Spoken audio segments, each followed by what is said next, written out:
Kamu pasti mau bilang lukisan aku keren kan? Kamu tampil di mana?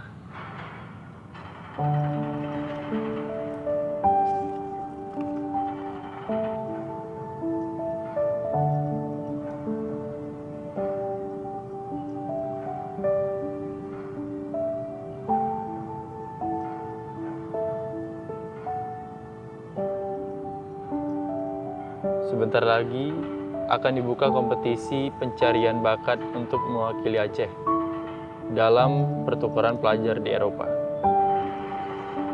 Itu butuh persiapan yang matang kan? Gimana kamu jalaninnya?